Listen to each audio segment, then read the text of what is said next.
മനോഹരമായ സ്ഥലം. ഇവിടെ തന്നെ താമസിക്കാൻ തോന്നുന്നു. നീ പറഞ്ഞത് ശരിയാണ് മോട്ടു. നമ്മൾ 4 പേരും ഇവിടെ തന്നെ നിൽക്കണമെങ്കിൽ എന്ത് രസമായിരിക്കും അല്ലേ? നമ്മൾ 4 പേരല്ല 5 പേരുണ്ട്. നമ്മുടെ ചായക്കട ചേട്ടനെയും കൊണ്ടുവരണം. ഇല്ലെങ്കിൽ പിന്നെ എനിക്ക് സമൂസ ആരുണ്ടാക്കി തരും? പൊളിച്ചെടുത്തല്ലോ. ഇത്രയും സുന്ദരമായ സ്ഥലത്തും നിനക്ക് സമോസയുടെ ചിന്ത മാത്രമേ ഉള്ളൂ. വന്നേ നമുക്ക് ടെന്റ് കെട്ടാം. പൊളിച്ചെടുത്തല്ലോ.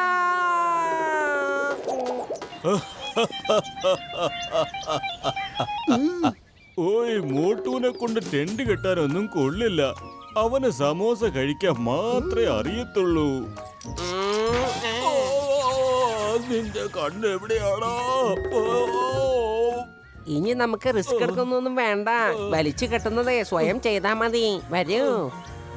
കയറ് നല്ലോണം മുറുക്ക പിടിച്ചോ, അല്ലെങ്കിൽ ടെന്റ് പറന്നു പോകും.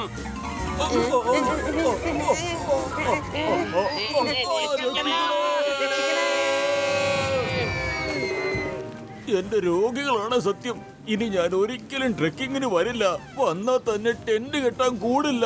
ടെന്റ് കെട്ടാൻ കൂടിയാലും കയറ് ഞാൻ പിടിക്കില്ല. കയറ് പിടിച്ചാലും മുറുക്ക പിടിക്കില്ല. പൊളിച്ചെടുത്തല്ലോ. ഡോക്ടർ ചട്ക, നിങ്ങളൊന്ന് തെളിച്ച് പറഞ്ഞേ. എന്താ ചെയ്യേണ്ടത്, എന്താ ചെയ്യാൻ പാടില്ലാത്തതെന്ന് എന്നെ ഇങ്ങനെ കൺഫ്യൂസ് ചെയ്യല്ലേ. ചെക്കിംഗ് ഭൂമിയിലല്ലേ ചെയ്യേണ്ടത്. ഇപ്പൊ ആകാശത്തും ഇങ്ങനെയൊക്കെ ആയോ? എന്റെ മോട്ടോ, നീ എന്തെങ്കിലും ഒന്ന് വേഗം ചെയ്യേ. ഞാൻ എന്ത് ചെയ്യാനാ? വെറും വയറ്റിൽ എന്റെ ബുദ്ധി പ്രവർത്തിക്കില്ലെന്ന് അറിഞ്ഞൂടെ? നീ തന്നെ ആലോചിക്കേ. ആലോചിക്കാനൊന്നും നേരമില്ല. ഒന്നേ ചെയ്യാനുള്ളൂ. കയറ് മുറുക്ക പിടിച്ചോ. പൊളിച്ചെടുത്തല്ലോ. മുറുക്ക പിടിക്കണമെന്ന് പറഞ്ഞതാണല്ലോ. ഇപ്പൊ മുറുക്ക പിടിച്ചിട്ടൊന്ന് പറക്കാണല്ലോ. രക്ഷിക്കണേ, ആരെങ്കിലും രക്ഷിക്കണേ, രക്ഷിക്കണേ.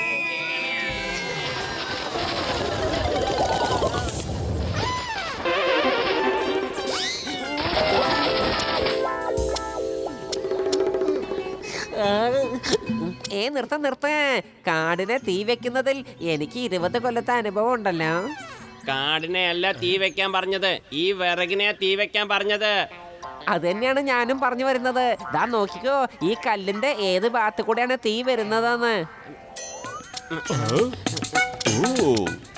എടോ കസീട്ടാറാമേ, ജീവിതകാലം മുഴുവനും ഇങ്ങനെ കല്ല് വരച്ചോണ്ട് നടന്നാ മതിയോ? നമ്മുടെ കൂടാരത്തിൽ മണ്ണെണ്ണയുണ്ട്. ഞാൻ പോയി എടുത്തോണ്ട് വരാം. അതൊഴിച്ചാൽ കുറച്ചുകൂടെ നല്ലോണം കത്തും. നിക്ക്, മണ്ണെണ്ണ ഒഴിച്ച് കത്തിക്കുന്നതിൽ എനിക്ക് 20 കൊല്ലത്തെ അനുഭവം ഉണ്ട്.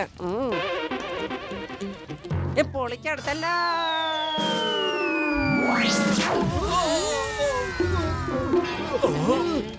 നിനക്ക് ആളെ കൊല്ലുന്ന കാര്യത്തില 20 വർഷത്തെ എക്സ്പീരിയൻസ് ഉള്ളത്. പൊളിച്ചെടുത്തല്ലോ. ഇല്ല, എനിക്ക് അതിനില്ല. അമ്മേ രക്ഷിക്കണേ, എന്റെ നടു ഒടിഞ്ഞു. ഈ സമൂസ നല്ലോണം മൊരിഞ്ഞിട്ടില്ലെങ്കിൽ പിന്നെ കഴിക്കും ഒരു സുഖം കിട്ടൂലെന്നേ. ഇവന്റെ ബാഗ് മുഴുവനും സമൂസ ആയിട്ടാ വന്നിരിക്കുന്നേ. ഇവന്റെ സാധനങ്ങൾ മുഴുവനും എന്റെ ബാഗിലാ കുത്തി കയറ്റിയിരിക്കുന്നേ. ഓയ്, നമുക്ക് ആ പർവ്വതത്തിന്റെ മുകളിൽ നിന്ന് നോക്കിയാ ലോകം സ്വർഗതുല്യമായി കാണപ്പെടും. സ്വർഗം കാണാൻ ഇങ്ങനെ ഇറങ്ങി തിരിച്ചാലേ മുകളിലെത്തുമ്പോഴത്തേക്കും നമ്മളൊക്കെ സ്വർഗവാസികളായി തീരും. എന്തൊരു ഉയരവാന്ന് നോക്കിയേ. എന്നെ കൊണ്ടൊന്നും വയ്യ. പൊളിച്ചെടുത്തല്ലോ.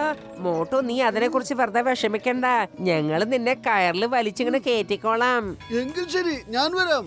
ഇതുപോലെയുള്ള ചെറിയ പർവ്വതങ്ങളൊക്കെ എന്തിനാ പേടിക്കുന്നേ?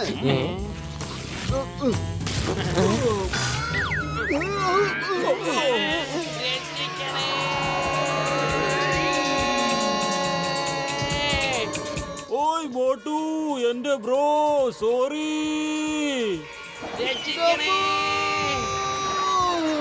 എന്റെ ഗരുഡദേവാ, നീ ഞങ്ങളെ രക്ഷിച്ചിരിക്കുന്നു. എവിടെയെങ്കിലും നല്ലൊരു സ്ഥലത്ത് കൊണ്ടുപോയി ഇറക്കണേ എന്റെ ഗരുഡദേവാ.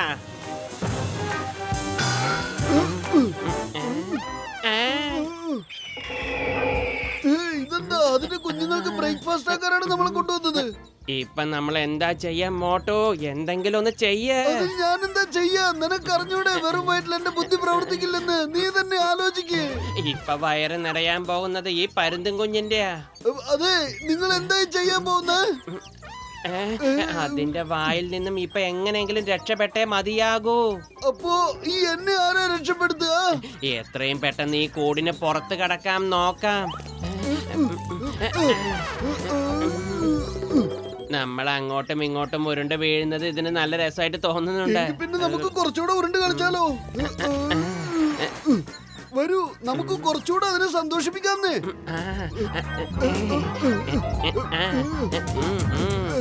താങ്ക് യു ചങ്ങായി, നീ വളരെ നല്ലൊരു കുട്ടിയാണ്. ഇതിനെ വേഗം തിരികെ കൂട്ടിലാക്കിയിട്ട് വരാം, അല്ലെങ്കിൽ തള്ളപ്പരുന്ത് കരുതും ഇതിനെ നമ്മള് ഇവിടെ നിന്നും കൊണ്ടുപോയി ഉപദ്രവിച്ച് കളയോന്ന്. അങ്ങനെ എങ്ങാനും സംഭവിച്ച നമ്മുടെ കാര്യം പോക്ക. ഇത് എത്ര നല്ല കുട്ടിയാ അല്ലേ? ഇതിനെ കണ്ടില്ലെങ്കിൽ ഇതിനെ തള്ളപ്പരുന്ത് ഒരുപാട് വിഷമിക്കും അല്ലേ പത്ലു?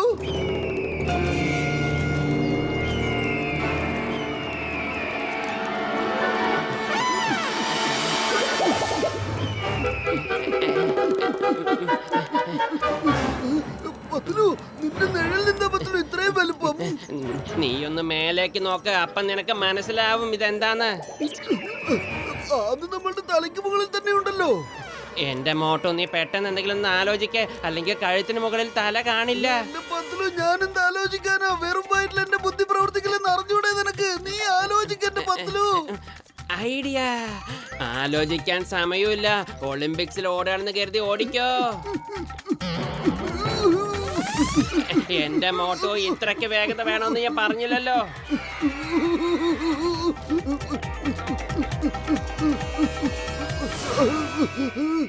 എന്റെ കാവിലമ്മേ, രക്ഷപ്പെട്ടു. നമ്മളിപ്പോ ഏതോ ഗുഹയിലാണെന്ന് തോന്നുന്നു. വാ, നമുക്ക് പുറത്തിറങ്ങി നോക്കാം ആ പരുന്ത് പോയോ ഇല്ലയോന്ന്.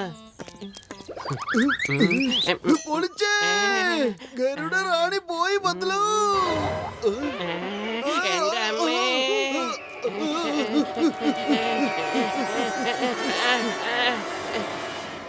അതാ പോകുന്നു മോട്ടുവും പത്തലും. പൊളിച്ചെടുത്തല്ലോ, ആ പരുന്ത് അവരെ പുറകെ തന്നെ പോയിക്കൊണ്ടിരിക്കുകയാണല്ലോ.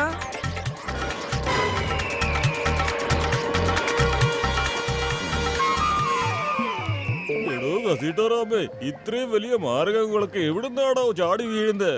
ഓരോരോ തൊന്തരവ് വന്ന് ചാടിക്കോളും.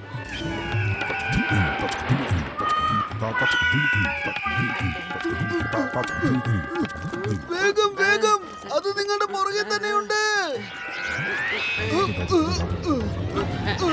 പൊളിച്ചേ, ഡോക്ടർ ജക്ക, ആദ്യമായിട്ട് നിങ്ങളുടെ കണ്ടുപിടുത്തം മറ്റുള്ളവർക്ക് ഉപയോഗപ്പെടുന്നത്.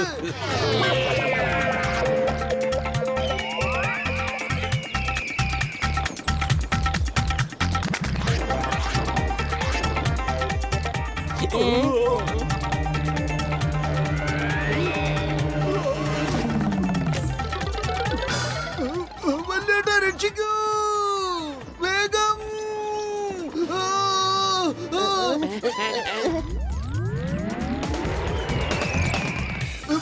എടോ, ഇതിന്റെ വായന എന്തൊരു നാറ്റമാ. വല്ലതും തേക്കാറില്ലേ നീ? പത്ലു, എന്തെങ്കിലും ഒന്ന് ചെയ്. ഇത് എന്നെയും കൊണ്ടേ പോകുന്നാ തോന്നുന്നത്. ഞാനുള്ളിടത്തോളം കാലം നിനക്ക് ഒന്നും സംഭവിക്കില്ല. എത്രയും പെട്ടെന്ന് ഇതൊന്ന് താഴേക്ക് പറപ്പിക്കേ.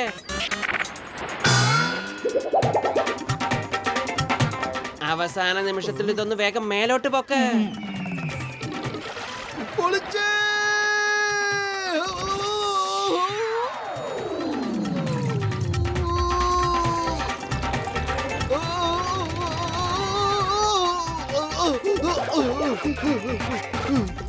എന്റെ പൊന്നെ, ഞാൻ എന്ത് ചെയ്തിട്ടാ നീ എന്റെ പുറകിൽ ഇങ്ങനെ വരുന്നേ? എനിക്കിനി ഓടാൻ വയ്യ. എന്റെ ഈശ്വരാ.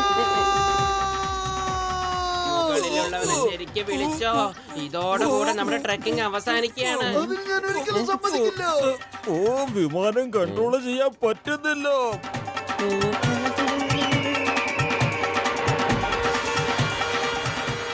പൊളിച്ചെടുത്തല്ലോ.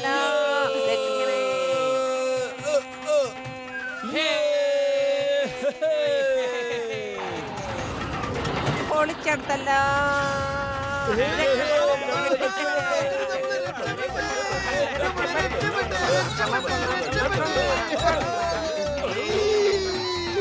നമ്മളിത് വീണ്ടും ഈ പരുന്തിന്റെ കൂട്ടിൽ തന്നെയാണല്ലോ എത്തിപ്പെട്ടത്. ഇതുകൊണ്ടാണ് അപ്പൊ പറയുന്നത് ലോകം ഉരുണ്ടിട്ടാണെന്നല്ലേ. പൊളിച്ചെടുത്തല്ലോ.